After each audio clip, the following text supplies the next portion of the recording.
الحمدللہ رب العالمین والعاقبۃ للمتقین والصلاۃ والسلام علی سید الانبیاء والمرسلین اما بعد فاعوذ باللہ من الشیطان الرجیم بسم اللہ الرحمن الرحیم لا اقسم بهذا البلد وانت حل بهذا البلد صدق اللہ مولانا العظیم۔ سبق رات چند دفعہ صلاۃ والسلام پڑھ لیں۔ الصلاۃ والسلام علیک یا رسول اللہ وعلی آلک وصحابک یا حبیب اللہ، الصلاۃ والسلام علیک یا سید المرسلین وعلی آلک وصحابک یا شفیع المذنبین۔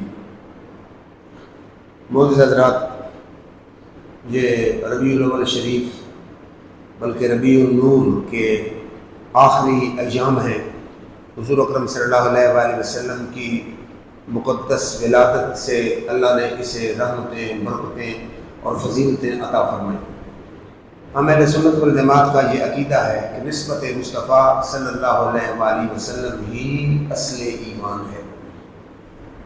نمازوں پر فخر کرنا منع ہے، روزوں پہ فخر کرنا منع ہے، جہاد پہ انسان جہاد کر رہا ہو تو اس پہ فخر منع ہے، زکوٰۃ پہ فخر منع ہے، حج پہ فخر منع ہے، لیکن سرکار دو عالم صلی اللہ علیہ وآلہ وسلم کی نسبت پہ فخر کرنا اصل ایمان اور جان ایمان اور روح ایمان ہے۔ اگر اسلام کا، شریعت کا مطالعہ کیا جائے تو ہر جگہ آپ کو نسبت انبیاء اور کئی جگہ نسبت اولیاء ہی نظر آئے گی۔ اب دیکھیں کہ مٹی ہے، اس کی کوئی ویلیو نہیں، لوگوں کے پاؤں کے نیچے روندی جاتی ہے۔ جب اس مٹی پر MP کے قدم لگے، MNA کے قدم لگے، کسی لینڈ لارڈ کا قدم لگے، کارخانہ دار کا قدم لگے، سیاستدان کا قدم لگے، تو اس کی ویلیو اور اہمیت بدلتی نہیں، بلکہ مٹی اسی طرح مٹی ہی رہتی ہے۔ لیکن جب اس مٹی پر آمنہ کے لال کے قدم لگ جائیں تو پھر اس مٹی کو بھی رب رفتیں اور عظمتیں عطا فرما دیتا ہے۔ حضور اکرم صلی اللہ علیہ وآلہ وسلم کا فرمان ہے، یہ زرقانی میں ہے، شفا میں ہے، کنز المال میں ہے۔ حضور اکرم صلی اللہ علیہ وآلہ وسلم نے فرمایا غبار المدینت شفاء من الجذام۔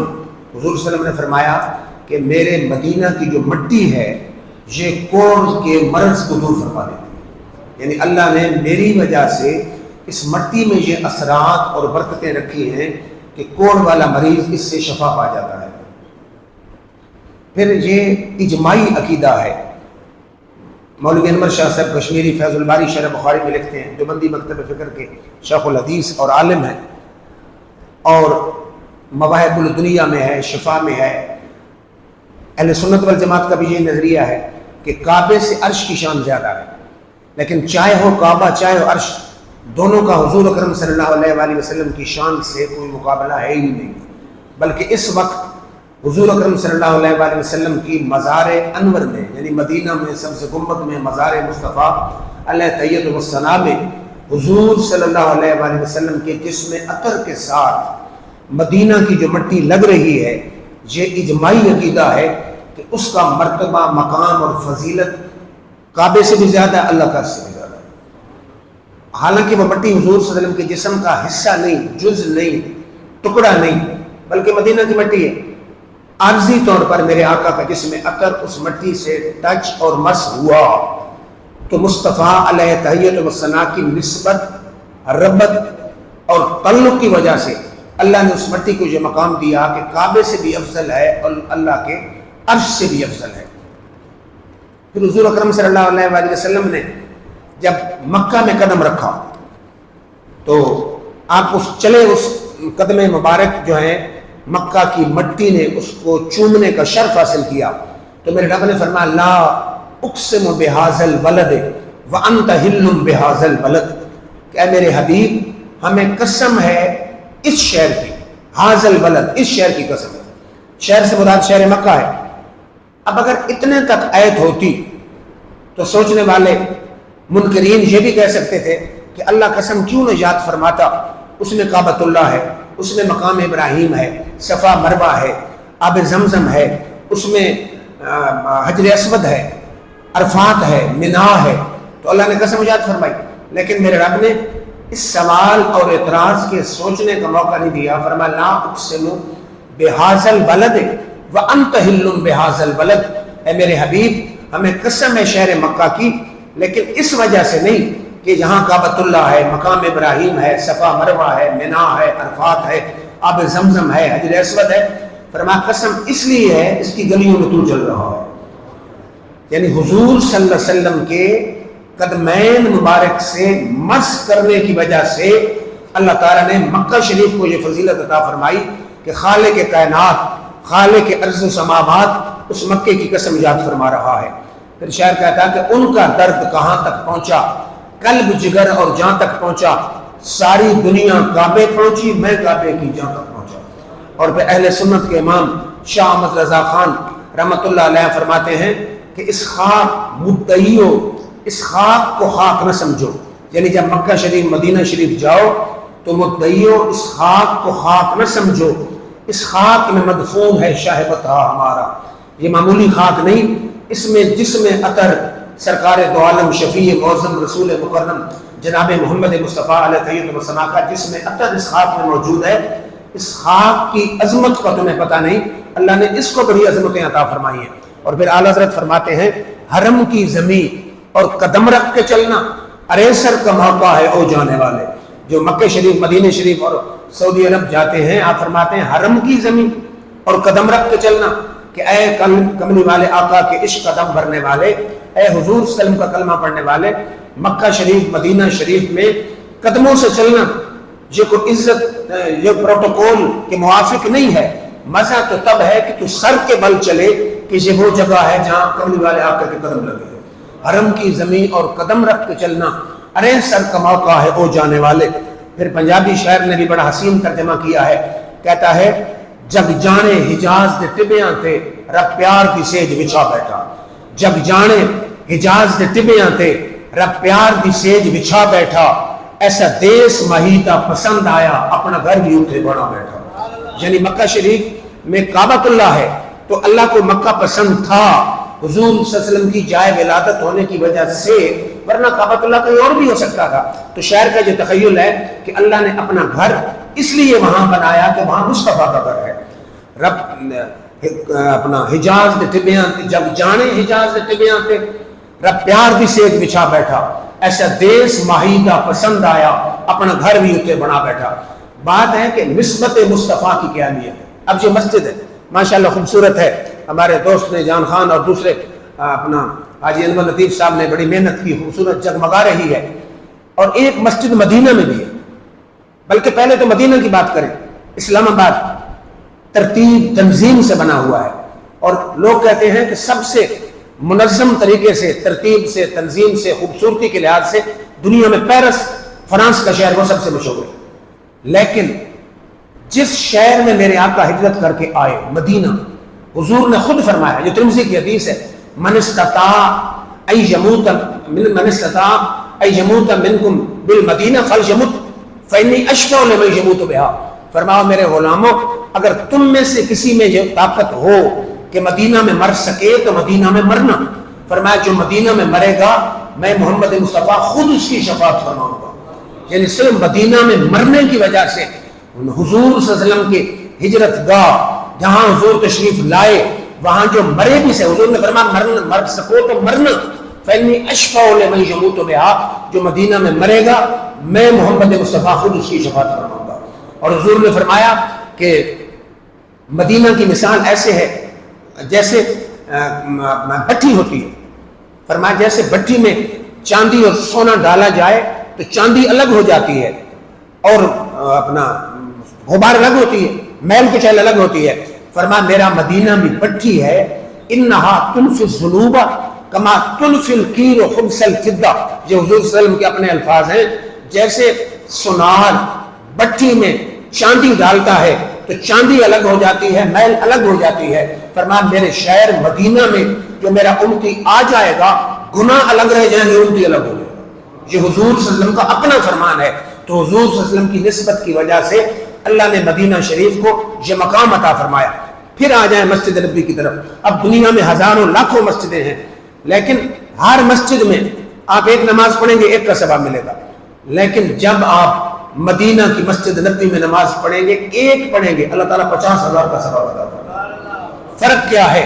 ہو سکتا ہے اور مسجد نبوی سے بڑھ کے ظاہری طور پر حسین ہو، لیکن جہاں حسن کی بات نہیں، یہاں نسبت کی بات ہے کہ جہاں ان مساجد چاہے خوبصورت بھی ہوں لیکن ان میں آپ کے اور میرے قدم لگتے ہیں، مسجد نبوی میں آقا کریم کے قدم لگتے ہیں، اور جہاں آقا کے قدم لگتے ہیں وہاں صرف ایک نماز یہاں کی 50,000 نماز کے برابر ہو جاتی ہے۔ پھر خطیب، امام، علماء، پیر، ولی، غوث، قطب مسجد میں چلتے رہتے ہیں، آتے رہتے ہیں، لیکن میرے آقا، آپ دیکھا ہوگا فوٹو میں یا زیارت کی ہوگی عمرہ حج پر، جہاں حجرہ مصطفیٰ ہے آقا حجرے سے چل کے مسجد نبوی کی طرف آتے ہیں۔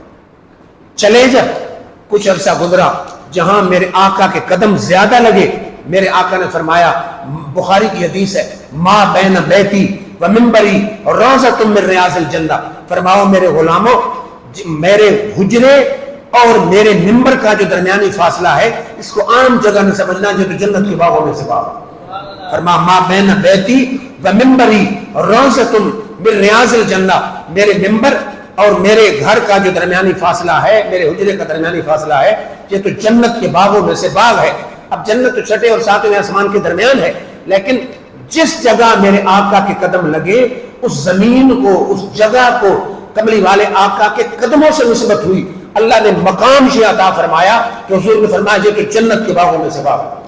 کوئی عقیدے والا ہو، عقیدہ کوئی ہو، مسلک کوئی ہو، نسبت کی اہمیت کا قائل ہو نہ ہو، جب مدینہ میں جائے گا، اب تو سعودی گورنمنٹ نے عام اجازت بھی ختم کر دی ہے، اب تو ایپ ہے، موبائل پہ آپ وہ ایپ ڈاؤن لوڈ کریں گے، اپنے موبائل نمبر لکھیں گے تو وہاں آپ کو ٹائم بتایا جائے گا، فلاں ٹائم آپ نے آ کے یہاں اپنا اس میں حضور صلی اللہ علیہ وسلم کے قدموں والی جگہ، جہاں حضور صلی اللہ علیہ وسلم نے فرمایا کہ اپنا جنت کے باغوں میں سے باغ ہے، اس میں آ کے تم نماز پڑھ سکتے ہو۔ مقصد کیا ہوتا ہے کہ میں کوشش کروں جہاں میرے آقا کے قدم لگے ہیں وہاں میرا ماتھا لگ جائے، ہو سکتا ہے اللہ تعالیٰ میری بخشش فرما دے۔ تو نسبت یہی کہ میں کہہ رہا ہوں کہ دین ہم تو جہاں بھی دیکھیں اللہ کے نبیوں کی نسبت نظر آتی ہے یا اللہ کے ولیوں کی نسبت نظر آتی ہے۔ پھر مزارات، وزیر اعظم کی قبر بھی ہوتی ہے، وزیر اعلیٰ کی قبر بھی ہوتی ہے، لینڈ لارڈ کی بھی قبر ہوتی ہے، ولی کی بھی قبر ہوتی ہے۔ حضور صلی اللہ علیہ وسلم نے فرمایا من زار قبری وجبت لہو شفاعتی، جس میرے امتی نے میری مزار کی زیارت کر لی مجھ پر اس کا شفاعت کرنا واجب ہو گیا ہے۔ تو اللہ تعالیٰ نے اس مقام کو، اس حضور کی مزار کو کیا مقام عطا فرمایا ہے، فرمایا جو میری مزار کی زیارت کر لے مجھ پر اس کی شفاعت کرنا واجب فرما دیا ہے۔ نسبت کی بات ہے۔ اب صحابہ کی زندگی کو اٹھا کے دیکھیں، حضرت انس فرماتے ہیں میں حضور اکرم صلی اللہ علیہ وسلم کے ساتھ ایک دعوت میں گیا، گوشت کا شوربہ تھا، اس میں ٹکڑے تھے کدو کے، میرے آقا کدو کے ٹکڑے تلاش کر کر کے کھا رہے ہیں۔ اب کوئی حدیث نہیں، کوئی آیت نہیں، کوئی کسی حضور کا اپنا فرمان نہیں، نہ کوئی اللہ کا فرمان ہے کہ نبی جو سبزی پسند کرے امت کے لیے لازم ہے کہ وہ پسند کرے، کوئی حدیث نہیں، بلکہ یہ سنن زوائد میں سے ہے، اگر کوئی ایسا کرے تو ثواب ہے، نہ کرے تو گناہ۔ شریعت نے اجازت دی ہے، پابندی نہیں ہے، لیکن شریعت کے اپنے قاعدے ہوتے ہیں، محبت اور عشق کی اپنی رائیں ہوتی ہیں۔ وہ خادم حسین رضوی صاحب فرمایا کرتے تھے کہ عشق اپنے رستے خود متعین کرتا ہے، عشق اپنی راہیں خود متعین کرتا ہے۔ حضرت انس کہتے ہیں فلم ازل احب الطبا بعد یوم اذن، جس دن مجھے پتا چلا آپ کا کدو پسند ہے میں نے بھی کدو سے محبت کرنی شروع کر دی۔ ان کا ایمان اور عقیدہ کیا تھا؟ میری زندگی بھی عجیب ہے، میری بندگی بھی عجیب ہے، جہاں مل گیا تیرا نقش پا وہیں میں نے کعبہ بنا لیا۔ صرف اتنی نہیں، یہی حضرت انس ہیں، صحیح حدیث ہے، آپ نے صحابہ کی دعوت کی، صحابہ آئے ان کے گھر، دسترخوان جب نکالا تو میلا تھا، حضرت انس نے دسترخوان اٹھا کے تنور میں ڈال دیا، تھوڑی دیر بعد دسترخوان نکالا تو کپڑا جلا نہیں تھا، صاف صفا تھا۔ صحابہ کرام نے کہا انس کی بات کیا ہے، اس میں راز کیا ہے؟ انہوں نے کہا یہ وہ دسترخوان ہے جس کے ساتھ میرے آقا نے ایک دن منہ مبارک اور ہاتھ پوچھے تھے، اور جب بھی یہ میلا ہوتا ہے ہم اسے دھونے کی بجائے آگ میں ڈال دیتے ہیں، اور حضور صلی اللہ علیہ وسلم کی ہاتھوں کی برکت کی وجہ سے، نسبت کی وجہ سے آگ اسے جلاتی نہیں بلکہ اسی طرح صاف و شفاف رہتا ہے۔ تو شاعر کہتا ہے کہ زمین میلی نہیں ہوتی، زمن میلا نہیں ہوتا، محمد کے غلاموں کا کفن میلا نہیں ہوتا۔ محبت کملی والے کی وہ جذبہ ہے، سنو لوگو اس من میں یہ سما جائے وہ من میلا نہیں ہوتا۔ تو حضور صلی اللہ علیہ وسلم کی نسبت کی وجہ سے دنیاوی آگ اس کو چھو نہیں سکتی۔ اب خود حضور صلی اللہ علیہ وسلم اب غور فرمائیں کہ حضور اپنے جسم عطر سے لگے ہوئے کپڑے کو خود کتنی اہمیت دیتے تھے. یہ حدیث مستدرک حاکم میں ہے، مجمع الزوائد میں ہے، اس کے علاوہ معجم اوسط امام طبرانی نے لکھی ہے. 3 روایت حوالے ہیں. حضور کی چچی ہیں حضرت ابو طالب کی بیوی حضرت علی کی ماں، اس کا نام ہے فاطمہ بنت اسد. آپ کا وصال ہوا، حضور اکرم صلی اللہ علیہ وسلم گئے تو میت کے قبر میں داخل کرنے سے پہلے حضور صلی اللہ علیہ وسلم خود قبر میں لیٹے. قبر میں لیٹنے کے بعد حضور صلی اللہ علیہ وسلم نے آپ کی چچی کو جب دفن کیا گیا تو حضور صلی اللہ علیہ وسلم نے دعا مانگی. حضور صلی اللہ علیہ وسلم نے اپنی قمیص دی کہ میری قمیص میں میری چچی کو کفن دیا جائے اور خود اس قبر میں لیٹے. تو اب واضح ہے حضور صلی اللہ علیہ وسلم ان کی قبر میں لیٹے اس لیے کہ میرے جسم سے زمین کا جو ٹکڑا لگ جائے گا پھر وہاں دوزخ کی آگ دعا نہیں سکتی. پھر اپنی قمیص میں کفن دیا. کیوں دلوایا کفن؟ کپڑے ختم ہو گئے تھے، کپڑے تھے، کفن اس لیے دلایا کہ اس قمیص کی نسبت ہے میرے جسم کے ساتھ، اور جو چیز میرے جسم سے لگ جاتی ہے دوزخ کی آگ اس کو چھو نہیں سکتی. اور آپ نے وہاں دعا مانگی. حضور صلی اللہ علیہ وسلم کی دعا پہ آپ غور فرمائیں، سارا عقیدہ کلیئر ہو جاتا ہے. آپ نے فرمایا اللہ الذی یحیی و یمیت، اللہ وہ ہے جو زندہ بھی کرتا اور مارتا بھی ہے. فرمایا اللہم اغفر لأمی فاطمہ بنت اسد، اے اللہ میری ماں فاطمہ بنت اسد کی بخشش فرما. لکنہا حجتہا، اس کو قبر کے سوالوں کا جواب سکھا. ووسع علیہا مدخلہا، اس کی قبر کو وسیع فرما. بحق نبیے کا والانبیاء الذین من قبلی، یا اللہ میرے وسیلے سے اور مجھ سے پہلے نبیوں کے وسیلے سے. یہ دعا مانگنے والے کوئی مولانا صاحب نہیں ہیں، دعا مانگنے والے خود محمد مصطفیٰ ہیں. حضور خود اپنے وسیلے سے دعا مانگ رہے ہیں. اللہم، اے اللہ مغفر لأمی فاطمہ بنت اسد، اے اللہ میری ماں فاطمہ بنت اسد کی بخشش فرما.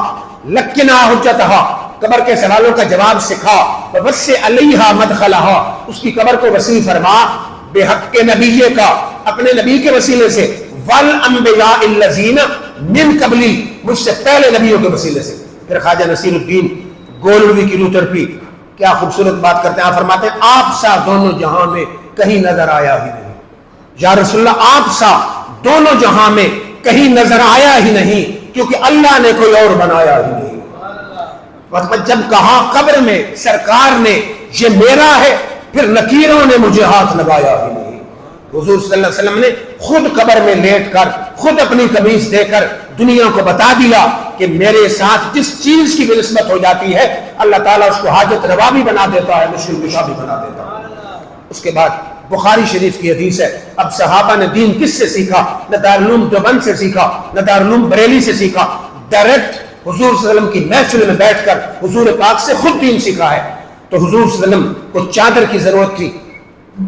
ایک صحابی آئی، اس نے کہا حضور یہ چادر ہے. حضور نے چادر اوڑھ لی. ابھی تھوڑا سا ٹائم گزرا تھا، ایک صحابی آ گیا، اس نے کہا حضور یا رسول اللہ صلی اللہ علیہ وسلم چادر مجھے دے. حضور صلی اللہ علیہ وسلم تو دریائے رحمت تھے. اعلیٰ فرماتے ہیں نا وہاں کیا جود و کرم ہے، شہبتہا تیرا نہیں سنتا ہی نہیں کبھی مانگنے والا تیرا. حضور کا در ایسا در ہے جہاں کسی سوالی نے کبھی نہ تو سنی نہیں. ایک نہیں ہزاروں حدیثیں. ایک دفعہ 72,000 درہم آیا. حضور نے چارپائی پر بچھانے کا حکم دیا اور بلال سے کہا کہ مدینہ میں اعلان کر دو جو بھی سائل آئے. صبح سے سوالی شروع ہوئے، عصر کی نماز تک سوالی آتے رہے. 72,000 درہم تقسیم ہو گئے. جب سارے درہم ختم ہو گئے تو ایک سوالی آ گیا، اس نے کہا یا رسول اللہ مجھے کچھ عطا کیجیے. اب کوئی بھی اور ہوتا تو ڈانٹ ڈپٹ کرتا، سارا دن مر گئے تھے. حضور صلی اللہ علیہ وسلم نے فرمایا درہم تو تقسیم ہو چکے، لیکن میرے در سے میں کسی کو خالی لوٹانا نہیں چاہتا. جاؤ کسی دکاندار کے پاس چلے جاؤ اور جتنی ضرورت ہے اتنا قرض دے لے لو، قرضہ محمد مصطفیٰ ادا کر دے. اس نبی کے پاس کچھ ہو تو بھی سخی ہے، اگر اس کے پاس کچھ نہ ہو تو پھر بھی سخاوت کے دریا بہا رہا ہے. تو حضور اکرم صلی اللہ علیہ وآلہ وسلم سے اس نے کہا جی چادر دے دے. حضور نے چادر دے دے. اب صحابہ نے صحابی سے کہا کہ تو نے بڑی زیادتی کی، تمہیں پتا تھا حضور اکرم صلی اللہ علیہ وسلم کو چادر کی ضرورت تھی، پھر بھی تم نے چادر مانگی، تمہیں یہ بھی پتا تھا حضور نہ نہیں کرتے. صحابی کا جواب سنیے اور ایمان کی بیٹری کو چارج کیجئے. صحابی کہتا ہے اللہ کی قسم میں نے دنیاوی استعمال کے لیے جو چادر نہیں مانگی، میں نے اس ان یکون کفنی یوم اموت، میں نے اس لیے چادر مانگی ہے کہ حضور کے جسم سے لگنے والی چادر مجھے کفن دیا جائے گا. یہ چادر میرا کفن بنے گی. عقیدہ انڈرسٹوڈ ہے، سمجھا سمجھایا ہے. صحابی یہ واضح کرنا چاہتا ہے کہ کہ چند لمحے جو کپڑا حضور کے جسم اطہر کو چھو جاتا ہے، اللہ اس میں یہ برکت رکھی ہے کہ اگر اس میں مجھے کفن دیا گیا تو اللہ تعالیٰ مجھے دوزخ کی آگ سے بچا لے گا، قبر کی مصیبت اور گرمی سے بچا لے گا۔ کیوں؟ مصطفیٰ کے جسم سے لگی ہوئی چادر کی وجہ سے اللہ مجھے عذاب سے بچا لے گا۔ ان کا عقیدہ کیا تھا؟ کسی کو ناز ہوگا اپنی طاعت کا، عبادت کا، ہمیں تو ایک بھروسہ ہے محمد کی شفاعت کا۔ ارے سہارا مل گیا جس کو تیری چشم عنایت کا، اسے کیا خوف دوزخ کا، اسے کیا ڈر قیامت کا۔ شاید کوئی دوست سوچ رہا ہو حدیث ہے تو میں قرآن پڑھ دیتا ہوں۔ حضرت یوسف علیہ السلام کے پاس جب بھائی پہنچے، جان پہچان ہو گئی، آپ سب نے سنا ہوگا، تو انہوں نے کہا میرے ابا جان کا کیا حال ہے؟ انہوں نے کہا کہ آپ ہجر میں رو رو کے نابینا ہو گئے۔ حضرت یوسف کی بات قرآن میں میرے رب نے ذکر فرمایا۔ انہوں نے کیا کہا؟ انجیکشن نہیں دیا، ٹیوب نہیں دی، ٹیبلٹ نہیں دی، فرمایا اذهبوا بقمیصی ھذا فالقوه علی وجه ابی یأت بصیرا۔ فرمایا میرے بھائیو، یہ میری استعمال شدہ قمیص لے جاؤ، میرے ابے کی آنکھوں پہ ڈالنا تمہارا کام ہے، گئی ہوئی نظر کو لوٹانا رب ذوالجلال کا۔ یہ قرآن ہے، قرآن حدیث نہیں کہ کوئی اعتراض کر سکے۔ تو اب بھیجنے والا وہ قیدآباد کا بریلوی دیوبندی علیہ حدیث نہیں کہ اللہ کا رسول ہے، اور کسی ڈائجسٹ کی بات نہیں، کسی خطابت کی کتاب میں حوالہ نہیں، رب کا قرآن کہہ رہا ہے۔ قمیص اب نبی سے بہتر توحید کون سمجھتا ہے؟ لوگ کہتا ہے اللہ کے سوا کوئی کچھ نہیں کر سکتا۔ یوسف علیہ السلام نے اپنی قمیص دے کر دنیا کو بتا دیا کہ اللہ رب العزت ذاتی طور پر مشکلیں حل کرنے والا اللہ ہے، پریشانی دور کرنے والا اللہ ہے، بیماری دور کرنے والا اللہ ہے۔ لیکن اسی رب نے کہ جس نے دوائیوں میں اثر رکھا ہے، نبی کی استعمال شدہ قمیض میں اثر بھی اسی رب نے رکھا ہے۔ اب قمیض چلی مصر سے، یعقوب علیہ السلام ہے کنان میں، سینکڑوں میلوں کا فاصلہ ہے۔ اب یعقوب علیہ السلام نہ کوئی وائرلیس ہے، نہ کوئی فون ہے، نہ کوئی اور ذریعہ ہے، وہاں بولے، کنان میں بولے۔ آپ فرماتے انی لأجد ریح یوسف لولا ان تفندون، اور میرے حواریوں اگر مذاق نہ اڑاؤ، آج مجھے یوسف کی خوشبو آ رہی ہے۔ سینکڑوں میلوں دور پر ادھر قمیض چلتی ہے، وہ کہتے ہیں مجھے یوسف کی خوشبو آ رہی ہے۔ غیبی علوم اور کیا ہوتے ہیں کہ اللہ تعالیٰ نے علم غیب انہیں عطا فرمایا تھا، تبھی تو انہوں نے کہا کہ مجھے یوسف کی خوشبو آ رہی ہے۔ اب قمیض پہنچی۔ اگر یعقوب علیہ السلام ہوتے دوسرے عقیدے کے تو جو کچھ مانگنا اللہ سے مانگو، نبی کی قمیض کو اس لیے اپنی آنکھوں پہ رکھنا اس کے سب کے رب نظر لوٹائے گا، یہ تو شرک ہے۔ تو یعقوب علیہ السلام کو کہنا چاہیے تھا دور پھینکو قمیض کو، میں تو اللہ سے ڈائریکٹ مانگوں گا۔ لیکن قرآن کہتا ہے فلما ان جاء البشیر القاہ علی وجہہ فارتد بصیرا، جب خوشخبری دینے والا پہنچا، یعقوب علیہ السلام نے انکار نہیں کیا، قمیض کو اپنی آنکھوں پہ رکھا، اللہ نے قمیض کے صدقے ان کی گئی ہوئی نظر کو لوٹا دیا۔ اگر یوسف علیہ السلام کی قمیض شفا دے سکتی ہے تو کیا خیال ہے آمنہ کے لال کی قمیض کے بارے میں؟ کیا خیال ہے؟ یہ مسلم کی حدیث ہے، صحیح حدیث ہے۔ حضرت اسماء بنت ابی بکر حضرت ام المومنین عائشہ صدیقہ کی بہن ہے، 14ویں نمبر پر اسلام لائی ہیں۔ ان کے پاس دور کی قمیض تھی، جبہ تھا۔ آپ فرماتے ہیں، یہ مسلم کی حدیث ہے، حاضہ جبۃ رسول اللہ صلی اللہ علیہ وسلم کان رسول اللہ صلی اللہ علیہ وسلم یلبسھا، فرماتی ہیں یہ جبہ ہے اس کو میرے نبی اکرم پہنتے تھے۔ کسی نے کہا کرتی کیا ہو؟ فرماتی ہیں اپنا حاضہ جبۃ رسول اللہ صلی اللہ علیہ وسلم، یہ کملی والے آقا کا جبہ ہے، کان رسول اللہ صلی اللہ علیہ وسلم یلبسھا، حضور صلی اللہ علیہ وسلم اس کو پہنتے تھے۔ آپ فرماتی ہیں جب بھی کوئی مدینہ میں بیمار ہو جاتا ہے ہم یہ جبہ دھو کے پلا دیتی ہیں، اللہ جبے کے صدقے شفا عطا فرما دیتا ہے۔ تو خود توجہ فرمائیے کہ اللہ کے نبی کا عقیدہ کیا تھا کہ بے شک شفا دینے والا اللہ ہے، لیکن اسی اللہ نے جس نے دوائیوں میں شفا رکھی ہے نبی کی قمیص میں بھی شفا رکھی ہے۔ اور پھر حضرت مدینہ کے صحابیات اور صحابہ کا یہ نظریہ تھا کہ جو جبہ ہمارے نبی اکرم کے جسم سے لگا ہے اس میں اللہ نے برکتیں عطا فرمائی ہے، کسی بھی بیماری میں اسے دھو کے پلا دیا جائے اللہ تعالیٰ اسے شفا عطا فرما دیتا ہے۔ پھر بات تو کر رہا تھا نا حضور اکرم صلی اللہ علیہ وآلہ وسلم کی نسبت کی۔ اب یہ بخاری سے حدیث پڑھ رہا ہوں، حضرت عمر فاروق کا دور ہے۔ اب حضور نے فرمایا لو کان بعدی نبی لکان عمر، اگر مجھ پہ نبوت ختم نہ ہوتی تو عمر فاروق نبی ہوتے۔ حضور نے فرمایا شیطان یفر من ظل عمر، شیطان میرے عمر کے سائے سے بھاگتا ہے۔ عشرہ مبشرہ میں شامل ہیں، خلیفہ دوم ہے، حضور کے صحابی ہیں، حضور صلی اللہ علیہ وسلم کے ان کی بیٹی حضور صلی اللہ علیہ وسلم کی زوجہ ہے، اتنا قریبی تعلق ہے۔ اب ان کو اگر دین کی سمجھ نہیں آئی تو آئی کس کو ہے؟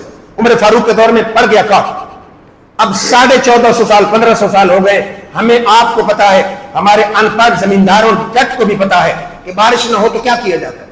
نماز استسقا پڑھتے، نفل پڑھے جاتے ہیں، نفل حدیثوں میں صرف نفل ہے، ہمارے ہاں لوگ الٹا اس سے بھی اچھا کام کرتے ہیں، ساتھ سب کو خیرات بھی کرتے ہیں۔ 1450 سال 1500 سال بعد ہمیں خبر ہو گئی، تو کیا عمر فاروق کو پتہ نہیں تھا؟ صحابہ گئے جی کات ہے، مال مویشی مر رہے، آپ نے فرمایا حضور کے چچا حضرت عباس کو بلا، حضور کے سگے چچا عباس آ گئے، میدان میں کھڑا کیا گیا، حضرت عمر فاروق نے سارے صحابہ کے سامنے کھڑے ہو کے دعا مانگی، اللہم انا نتوسل الیک بنبینا فتسقینا، یا اللہ تیرے نبی کی جاری حیات کے زمانے میں تیرے نبی کے وسیلے سے بارش مانگتے تھے تو ہمیں بارش دیتا تھا، انا نتوسل الیک بعم نبینا فاسقنا، اب ہم تیرے نبی کے چچا کے وسیلے سے بارش مانگتے تو ہمیں بارش عطا فرما۔ حدیث بخاری میں ہے، قرآن کے بعد سب سے معتبر حدیث کی کتاب بخاری ہے، یہ عمل کسی کا ہے 24ویں صدی کے مولانا صاحب کا عمل نہیں، عمر فاروق کا عمل ہے، اور صحابہ کی جماعت موجود ہے، عشرہ مبشرہ میں شامل موجود ہیں، صلح حدیبیہ والے موجود ہیں، بدری صحابہ موجود ہیں، حضرت علی موجود ہیں، عثمان غنی موجود ہیں، حضرت طلحہ موجود ہیں، زبیر موجود ہیں، جبیر موجود ہیں، 1500 صحابہ بیعت رضوان والے موجود ہیں۔ کسی صحابی نے یہ نہیں کہا کہ نبی کے چچا کے وسیلے سے بارش مانگی جاتی ہے، تو عمر فاروق نے دنیا کو بتا دیا کہ بارش دینے والا، مشکل حل کرنے والا رب ذوالجلال ہے، لیکن جس رب نے ہماری دعا میں اثر رکھا ہے اسی نے نبی کے چچا کے وسیلے میں بھی اثر فرما دیا ہے۔ تو حضرت عمر فاروق نے حضور صلی اللہ علیہ وسلم کے چچا کے وسیلے سے بارش مانگی تھی۔ تو نسبت مصطفیٰ کی کیا اہمیت ہے۔ حضرت اسامہ یہ تھے حضرت زید حضور کے غلام کے بیٹے، حضور صلی اللہ علیہ وسلم نے اپنی ظاہری حیات کے آخری دنوں میں ان کو کمانڈر بنایا، بڑے بڑے جلیل القدر صحابی ان کے زیر کمان تھے، حضور صلی اللہ علیہ وسلم کا وصال ہو گیا، صحابہ کرام نے کہا یہ ینگ نوجوان آدمی ہے، اس کو کمانڈر کہاں بنانا ہے، سارے سینئر صحابہ اس کے زیر کمان ہیں، یہ ٹھیک نہیں۔ صدیق اکبر بولے کہ چاہے ٹھیک تم سمجھو نہ سمجھو، جس کو میرے آقا سردار بنا کے گئے ہیں صدیق اسی کو سردار بنائے، وہی کمانڈر ان چیف رہے گا، شکست فتح اللہ کے ہاتھ میں ہے۔ تو غلام کا بیٹا گھوڑے پہ ہے، صدیق خلیفۃ المسلمین اس گھوڑے کی بات پکڑ کے ساتھ ساتھ جا رہے ہیں اور اس کو ہدایات دیتے جا رہے ہیں کہ ایسے لڑنا ہے، ایسے لڑنا ہے، بچوں کو قتل نہیں کرنا، عورتوں کو قتل نہیں کرنا۔ یہ خلیفۃ المسلمین پیدل چل رہا ہے اور غلام کا بیٹا گھوڑے پہ سوار ہے، اور غلام اسامہ حضرت زید حضور کے غلام کے بیٹے ہیں، وہ کہہ رہے ہوں گے کہ ہمیں عاشقی سے پہلے مجھے کون جانتا تھا، ہمیں عاشقی سے پہلے مجھے کون جانتا تھا، تیری ذات نے بنا دی میری زندگی خزانہ، اور جب تک بکے نہ تھے کوئی پوچھتا نہ تھا، تو نے خرید کے انمول کر دیا۔ میرے آقا نے غلام کے بیٹے کو کمانڈر بنا کے دنیا کو بتا دیا اسلام ذات پات رنگ نسل قبیلے خاندان کا قائل نہیں، چاہے غلام بھی ہو ہم اس کو بھی کمانڈر ان چیف بنا دیتے ہیں۔ ایک ہی صف میں کھڑے ہو گئے محمود و اجاز، نہ کوئی بندہ رہا نہ بندہ نواز۔ اللہ تعالیٰ سے دعا ہے اللہ تعالیٰ ہمیں حضور صلی اللہ علیہ وسلم کی سچی محبت عطا فرمائے۔